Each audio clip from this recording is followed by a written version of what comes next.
Hello friends, welcome to my YouTube channel. मी यज्ञा दयानंद गुरव तुमचं माझ्या यज्ञा ई लर्निंग या चॅनलवर स्वागत करते. मुलांना आज आपण 7th स्टँडर्डचा जो 16th चॅप्टर आहे नॅचरल रिसोर्सेस, आजच्या व्हिडिओमध्ये हा जो 16th चॅप्टर आहे हा आपण पाहणार आहोत. त्याआधी ज्यांनी चॅनल सबस्क्राईब नसेल केला त्यांनी प्लीज चॅनल सबस्क्राईब करा, बेल आयकनवर क्लिक करा आणि व्हिडिओज जर तुम्हाला आवडत असेल तर व्हिडिओला नक्की लाईक करा, कमेंट करा आणि जास्तीत जास्त लोकांपर्यंत शेअर करा. चला तर मग स्टार्ट करूया आपण आपला 16th chapter, that is natural resources.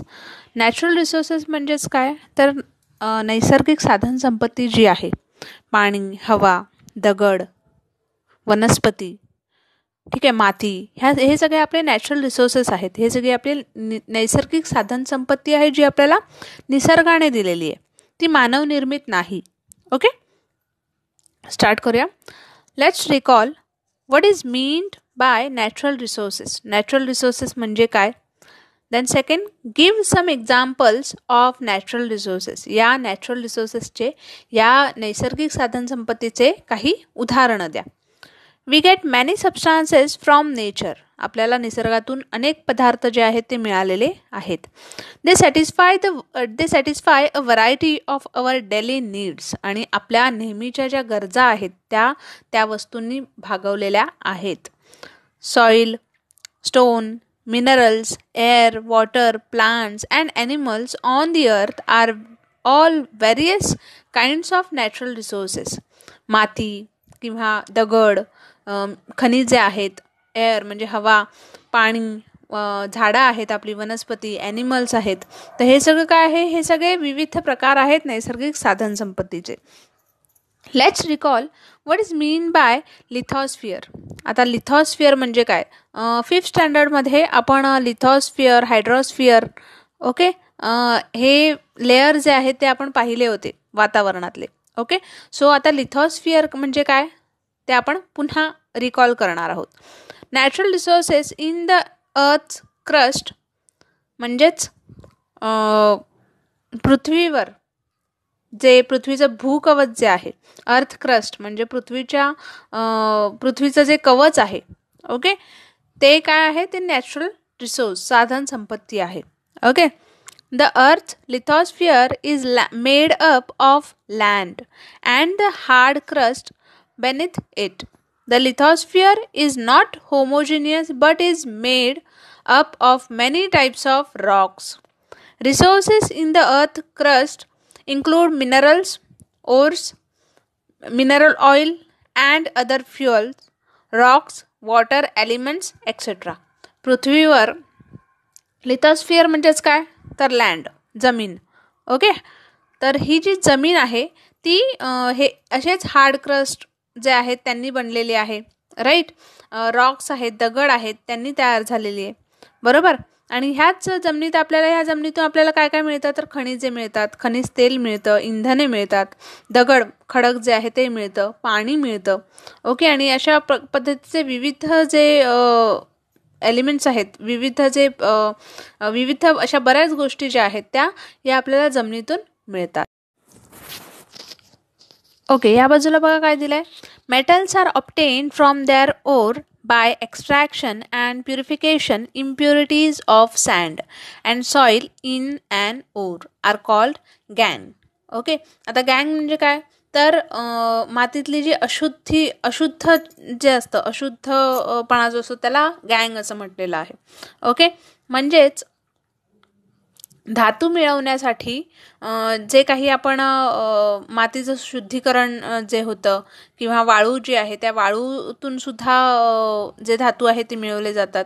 तर या सगळ्या गोष्टींमुळे जी मृदा असते, मातीची जे सॉईल असतं, जी माती असते ती अशुद्ध जी आहे ती अशुद्ध माती जी आहे ती त्यावेळेस होते. ओके, तर त्याला गँग असं म्हटलेलं आहे. देन मिनरल्स अँड ओर्स, खनिजे आणि धातुके. ओके,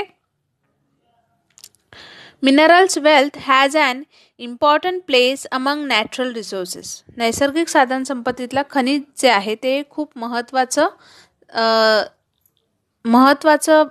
प्रकार आहे.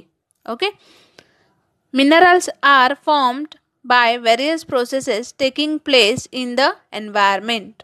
आणि पर्यावरणात विविध प्रकारांनी ही खनिजे जी आहे ती तयार झालेली असतात. Okay. The rocks on the earth are mainly made of minerals. This minerals can be obtain by mining. आणि हे जी मिनरल्स आहेत, ही जी खनिजे आहेत ती पृथ्वीवरील जे खडक आहेत त्यांनी हे खनिजे जे आहेत ते बनलेले असतात आणि या खाणकामाद्वारे ही खनिजे आपल्यासाठी उपलब्ध होतात. Only a few metals like for example gold, silver, copper, platinum and bismuth occur in the free state in nature. A majority of the metals occur in the form of compounds. Minerals that contain a high proportion of metal are called ores. It is economically to obtain metals from ores. The properties of minerals became clear from their characteristics: color, then luster, hardness, shape, length, then cleavage or fracture and streak. Okay. तर त्यांनी काय सांगितलंय बघा, निसर्गातून थोडेच धातू जे आहेत ते आपल्याला आढळतात निसर्गात. ओके. उदाहरणार्थ सोने झालं किंवा चांदी झालं, तांबे, प्लॅटिनम आणि बिस्मिथ जे आहे ते धातू. ओके. बहुतेक सर्व धातू जे आहेत ते संयुगाच्या स्वरूपात आढळतात. ठीक आहे. आणि ज्या खनिजांमध्ये धातूचे प्रमाण जे आहे ते जास्त असतं त्याला आपण ओर्स असं म्हणतो, म्हणजेच धातूक असं म्हणतो. आणि ह्या ओर्सपासून धातू ज्या आहेत त्या किफायतशीररित्या ज्या आहेत त्या मिळवल्या जातात. ठीक आहे. आणि त्यांना वेगळा असा रंग असतो, त्यांची वेगळी चकाकी असते, त्यांना कठीणपणा असतो, वेगळा हार्डनेस असतो, आकार असतो. त्याच्यानंतर ज्या छटा असतात त्या खनिजांवर त्याच्यावरून त्या खनिजाचं गुणधर्म जे आहे त्याचे कॅरेक्टरिस्टिक्स जे आहेत ते स्पष्ट होतात. Then use your brain power. Why are all minerals not ores. सर्व खनिजे ही धातुके का नसतात?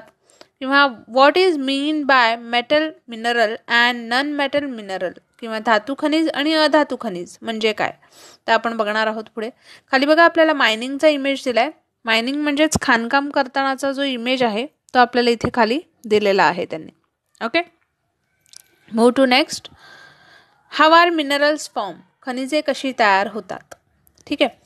Minerals are formed from the magma in the earth's crust and the lava from the eruption of volcanoes when they cool and get transformed into crystals. Okay. म्हणजे जमिनीचं पृथ्वीचं जे भूकवच आहे त्याच्यात मॅग्मा आणि ज्वालामुखी यांच्या उद्रेकातून बाहेर पडणारा जो लावा असतो, जो लावारस असतो, तो थंड झाला की त्याचे रूपांतर जे आहे ते अशा खनिजांमध्ये होतं. ओके. अशा स्फटिकांमध्ये होतं. बघा खाली दिलं त्यांनी मॅग्नेटाईट आणि मायका. ओके. इथे खाली आपल्याला त्याचं इमेज दिलेलं आहे फर्स्ट कॉलममध्ये. Then second, minerals are formed when solid crystals remain behind after the process of evaporation. आणि बाष्पीभवनाच्या माध्यमातून जे स्थायू असतं त्या स्थायूरूपात हे जे मिनरल्स जे असतात ते स्फटिक असतात ते शिल्लक राहिल्याने त्यांची निर्मिती ही खनिजाच होते. ओके. पहिला आपल्याला बघा दिलाय हॅलाइट दिलाय, त्याच्यानंतर जिप्सम दिलाय. खाली दोन इमेज आपल्याला दाखवलेत. थर्ड कॉलममध्ये minerals get transform from one form into another due to large changes in temperature and pressure. तापमान आणि दाब जे प्रेशर त्याच्यावर पडतं त्याच्यामुळे हे जे खनिज आहे ते दुसऱ्याच रूपात त्याचं रूपांतर होतं, दुसऱ्या स्वरूपात त्याचं रूपांतर होतं. ठीक आहे. त्याचं एक्झाम्पल खाली आपल्याला दिलं डायमंड अँड ग्रॅफाईट. ओके. हिरा दाखवलाय आणि ग्रॅफाईट दाखवलाय. Then last column, some living organisms produce inorganic minerals example conch, shells etcetera formed for the protection of the body.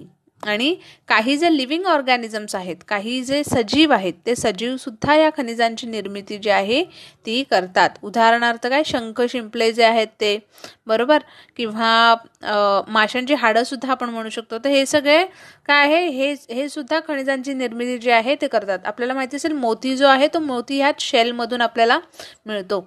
Okay. Next, classification of minerals according to their properties. आता खनिजांचं वर्गीकरण केलं आहे त्यांच्या गुणधर्मानुसार, त्यांचे कॅरेक्टरिस्टिक्सनुसार. ओके, बघा इथे non metal minerals, metal minerals आणि एनर्जी मिनरल्स 3 ह्याच्यात त्यांनी क्लासिफाय केलं आहे. अधातू खनिज, त्याच्यानंतर धातू खनिज आणि एनर्जी मिनरल्स म्हणजे ज्या खनिजांपासून ऊर्जा मिळते आपल्याला. ओके, पहिलं नॉन मेटलमध्ये बघा काय दिलं आहे, मायका, त्याच्यानंतर सल्फर, जिप्सम, त्याच्यानंतर पोटॅश, ग्राफाईट, नंतर डायमंड अँड फेल्डस्पार.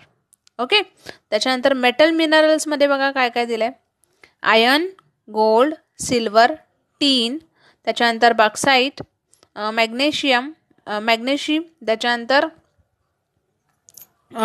मॅग्नीज, नंतर प्लॅटिनम, त्याच्यानंतर टंगस्टन. ओके, एनर्जी मिनरलमध्ये काय दिलं आहे बघा, कोल, त्याच्यानंतर मिनरल ऑइल आणि नॅचरल गॅस. हे एनर्जी आपल्याला प्रोव्हाइड करतात, बरोबर. कोल म्हणजेच दगडी कोळसा जो आहे, मिनरल ऑइल म्हणजे खनिज तेल आणि नॅचरल गॅस म्हणजेच आपली नैसर्गिक वायू. ओके, देन इथे नेक्स्ट कॉलममध्ये बघा काय दिलं आहे, जेम्स अँड ग्रॅमालाइट मिनरल्स म्हणजेच रत्न जी आपण म्हणतो ना ती.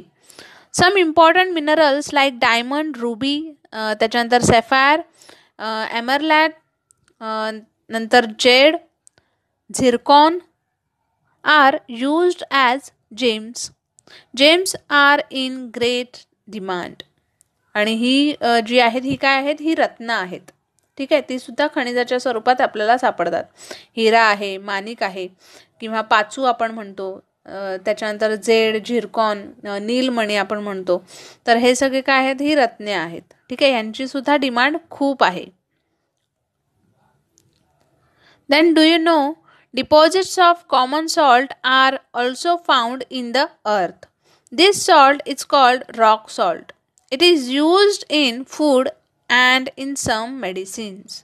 तुम्हाला माहिती आहे का की ह्याच भूगर्भात मिठाचे साठेही सापडतात आणि हे खनिज मीठ म्हणजेच कोणतं, सैंधव मीठ आपण म्हणतो किंवा शेंदेलोण असं सुद्धा आपण ह्याला मराठीत म्हणतो.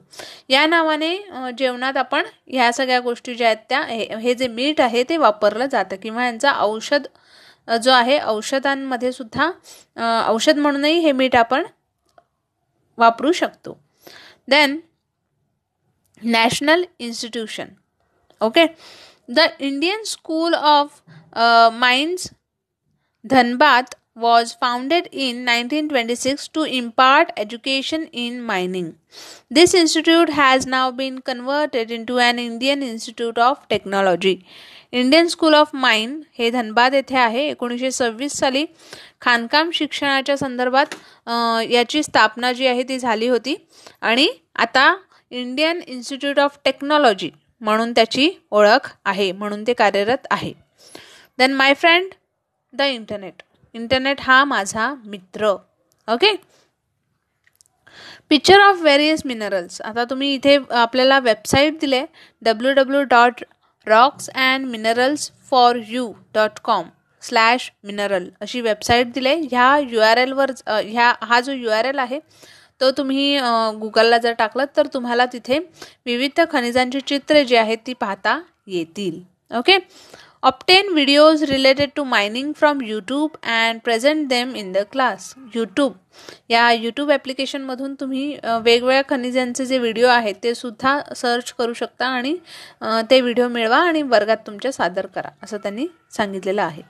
Then some important minerals and ores. आता काही प्रमुख खनिजे जी आहेत ती आणि ओर्स म्हणजेच धातुके जे आहेत ते.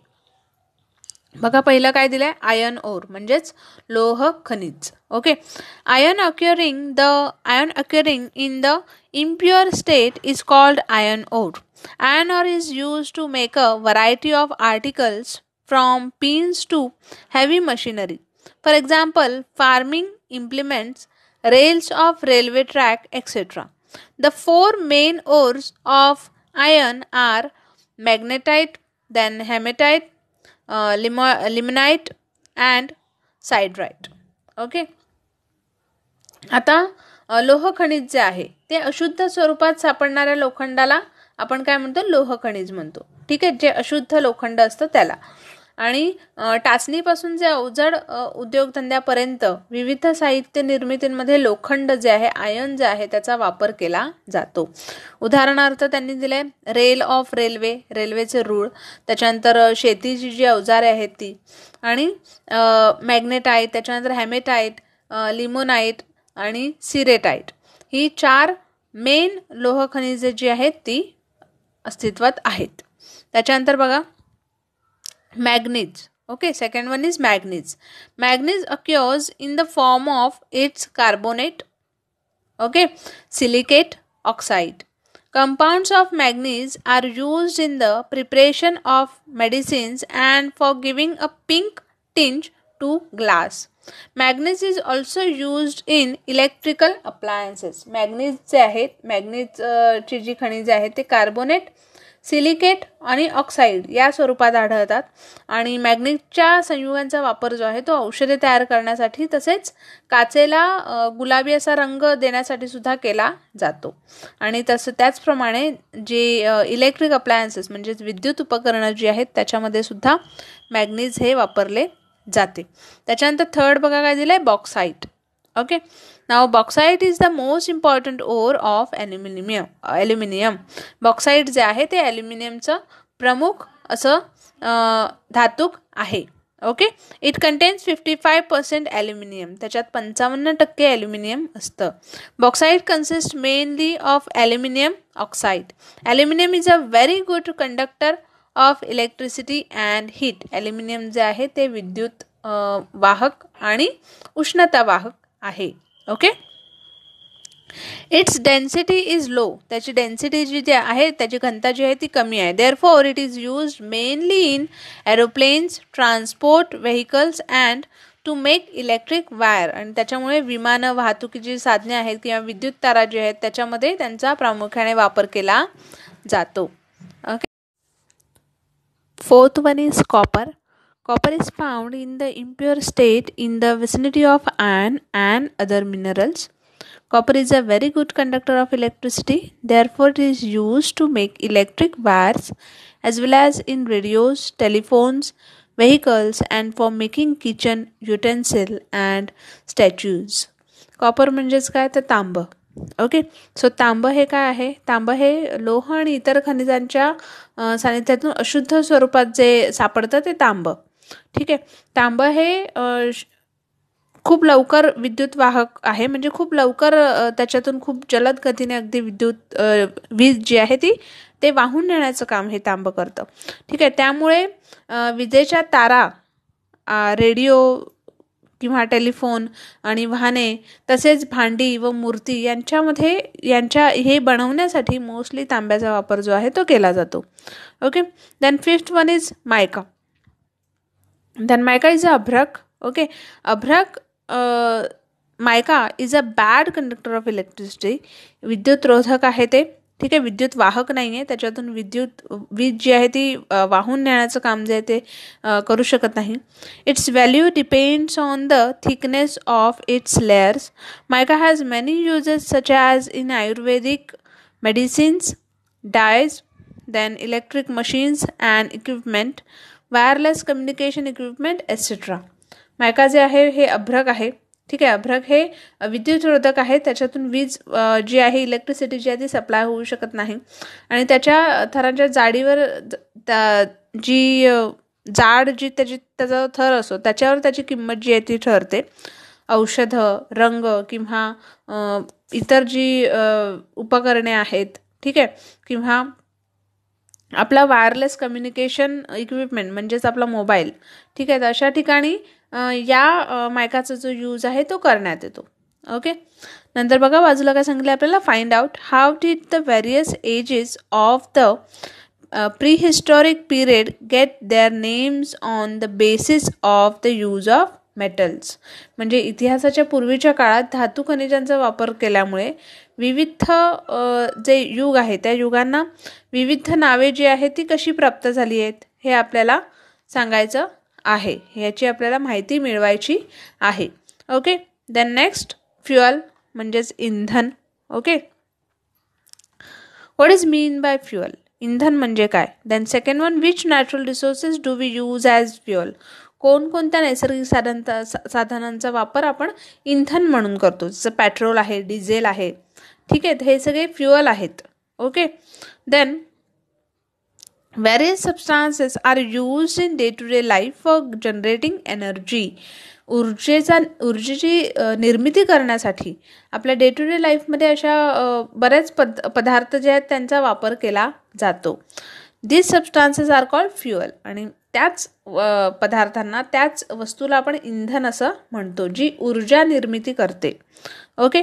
Fuels are found in the solid, liquid or gases state. स्थायू स्वरूपातही मिळतं ते, लिक्विड फॉर्ममध्ये सुद्धा मिळतं, आणि गॅस म्हणजेच वायू स्वरूपातही ते आपल्याला आढळून येतं. देन नेक्स्ट आहे कोल. कोल म्हणजेच तुमचा कोळसा, दगडी कोळसा आपण म्हणतो. Okay. Millions of years ago forest got buried underground as a result of certain natural events. Layers of soil kept getting deposited over them. The very high pressure from above and the heat from the earth's interior slowly transformed the buried plants into fuel. Coal was thus formed from the remains of those plants. That is why coal is said to be a fossil fuel. आता ह्याला fossil fuel असं का म्हटलं. आता fossil fuel म्हणजे काय, जीवाश्म इंधन.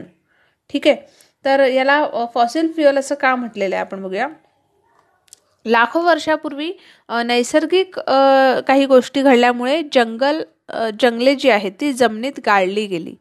ठीक आहे, उदाहरणार्थ भूकंप येणे किंवा आणखीन काही बरीच नैसर्गिक ज्या घटना आहेत त्या घडल्यामुळे त्याच्यावर तर ती जी जंगले आहेत ती जमिनीत गाळली गेली आणि त्याच्यावर मातीचे थर जे आहे ते जमा होत गेले. ओके. आणि वरून प्रचंड दाब आणि पृथ्वीच्या पोटातील जी उष्णता होती त्याच्या परिणामामुळे गाळलेल्या जी झाडं गाळली गेली होती त्या वनस्पतीचे रूपांतर इंधनात झाले. ओके. आणि त्या वनस्पतीच्या अवशेषांपासून दगडी कोळसा तयार झाला. ओके. त्याच्यामुळे कोळशाला जीवाश्म इंधन म्हणजेच फॉसिल फ्युअल असं म्हणतात, असं म्हटलेलं आहे. ओके. नंतर बघा खाली काय सांगितलंय. Coal is found in mines. दगडी कोळसा जो आहे हा कुठे सापडतो आपल्याला, माइन्समध्ये म्हणजेच खाणीमध्ये सापडतो. Peat, lignite that is brown coal. Lignite म्हणजेच ब्राऊन कोल. त्याच्यानंतर bituminous coal, anthracite are the various types of coal. हे कोळशाचे प्रकार आहेत, हे दगडी कोळशाचे प्रकार आहेत. कोणते? Peat, lignite that is brown coal. Okay. त्यानंतर बिट्युमिनस कोल आणि anthracites. Anthracites is the coal of the highest grade. Anthracite जे आहे ते उच्च प्रतीचा कोळसा आपण म्हणतो, तर ते ॲथ्रान्साइट जे आहे ते उच्च प्रतीचा कोळसा आहे. Coal is in a way a store house of carbon. It is burned to obtain heat energy. Coal is used as fuel. It is used as a fuel in thermal power plants as well as to run boiler and railway engines. Coal is also used as fuel for cooking and for baking bricks in clients on a large scale. The gases fuels producer gas and water gas are obtained from coal. Okay, coal as an energy resource contributes greatly to industrial development. Okay. दगडी कोळसा जो आहे हा एका प्रकारचा carbon आपण म्हणतो ना, तर कार्बनचा साठा आहे. ठीक आहे, ज्याच्यामुळे काय होतं, जी औष्णिक ऊर्जा आहे ती मिळण्यासाठी तो दगडी कोळसा जो आहे तो जाळला जातो. Okay, to get heat energy. औष्णिक ऊर्जा जी आहे ती मिळवण्यासाठी हा जो कोळसा आहे तो जाळला जातो. आणि औष्णिक वीज निर्मिती म्हणजे हीटपासून जी वीज निर्मिती होते तर त्या वीज निर्मिती केंद्रांमध्ये हा जो दगडी कोळसा आहे याचा वापर इंधन म्हणून केला जातो. ठीक आहे, त्याच प्रकारे जे बॉयलर्स आहेत किंवा जे रेल्वे इंजिन्स आहेत ते चालवण्यासाठी सुद्धा या दगडी कोळसाचा वापर जो आहे तो केला जातो. दगडी कोळशाचा उपयोग जो आहे तो स्वयंपाकघरात सुद्धा होतो किंवा आपण वीड जी आहे आपली लाल ती वीड भाजण्यासाठी सुद्धा वीड भट्टींमध्ये या दगडी कोळसाचा वापर जो आहे तो केला जातो. ओके. देन औद्योगिक विकासात हा जो दगडी कोळसा आहे या ऊर्जा साधनाचे जे ऊर्जा साधन हे जे आहे त्याचा खूप महत्त्वाचं इम्पॉर्टंट असा रोल आहे. ओके. दगडी कोळशापासून प्रोड्युसर गॅस किंवा वॉटर गॅस ही अशा प्रकारची इंधनं जी आहेत ती वायुरूप इंधनं जी आहेत ती निर्माण केली गेली वायुरूप. ओके. गॅसेस फॉर्ममध्ये. ओके. कोळशापासून. Observe and discuss. How were mineral oil and natural gas form. खनिज तेल आणि नैसर्गिक वायू यांची निर्मिती कशी झाली हे आपण बघूया. आता खाली आपल्याला बघा दिले हे आपल्याला formation of mineral oil natural gas हे आपल्याला इमेजद्वारे त्यांनी सांगितले. मिलियन्स ऑफ इयर्स अगो लाखो वर्षांपूर्वी काय होतं तर फिश होते, जलचर प्राणी जे आहेत ते अस्तित्वात होते. त्याच्यानंतर 1000 ऑफ इयर्स अगो हजारो वर्षांपूर्वी खूप कमी प्रमाणात जलचर प्राणी जे आहेत ते अस्तित्वात होते. आणि आत्ता काय झालं आहे तर जलचर प्राणी आपल्याला अस्तित्वात दिसत नाही आहेत पण त्या ठिकाणी खनिज तेल आणि जी नैसर्गिक जी संपत्ती आहे तिचा माणूस जो आहे तो उपयोग करून घेत आहे. ओके. समुद्राच्या खाली. ओके. सो फ्रेंड्स हा जो चॅप्टर आहे तो लेंदी आहे थोडासा. आपण नेक्स्ट जो आपला सेकंड पार्ट आहे या व्हिडिओचा तर त्यामध्ये जो उर्वरित चॅप्टर आहे तो आपण पाहणार आहोत आणि ऑफकोर्स त्याची लिंक जी आहे ती डिस्क्रिप्शन बॉक्समध्ये दिलेली आहे. तिथे जाऊनही तुम्ही तो पाहू शकता. याचा पुढचा पार्ट नॅचरल रिसोर्सेस या चॅप्टरचा सेकंड पार्ट. ओके. सो भेटूया आपण आपल्या नेक्स्ट व्हिडिओमध्ये. तोपर्यंत take care and have a good day आणि चॅनल सबस्क्राईब करायला विसरू नका. Take care.